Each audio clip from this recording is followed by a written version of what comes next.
சமீபத்துல நான் பார்த்து வயிறு வலிச்சு சிரிச்ச படம் தாங்க இந்த பெருசு. இந்த படம் ஒரு அடல்ட் காமெடி படம். அதனால எல்லாருமே இந்த படத்தை பார்க்க முடியாது. 18 வயசு மேல இருக்கவங்க இந்த படத்தை பார்க்கலாம்.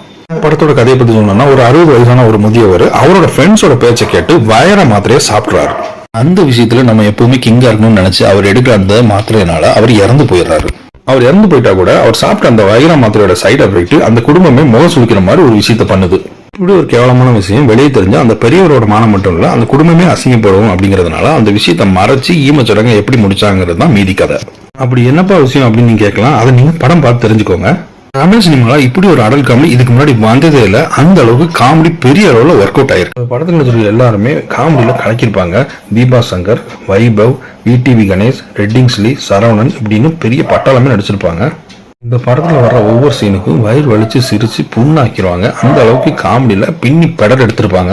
ரொம்ப நாள் கழிச்சு சிரிச்சு வயிறு வலிச்சு புண்ணான படம்னா இந்த படத்தை சொல்லலாம். இப்ப முனிஷ்காந்த் வர்ற அந்த கடைசி 40 நிமிஷமும் சரியான காமெடிங்க. ஒரு படம்னா சிந்திக்க வைக்கணும், இல்லைன்னா சிரிக்க வைக்கணும். இந்த படத்தை பொறுத்த வரைக்கும் உங்களை 2 மணி நேரம் நான் ஸ்டாப்பா உங்க கவலையெல்லாம் மறந்து சிரிக்க வைக்கும். அதுல எந்த மாற்றமும் இல்லை. நெட்ஃபிளிக்ஸ் OTT இந்த படம் இருக்கு, போய் பாருங்க.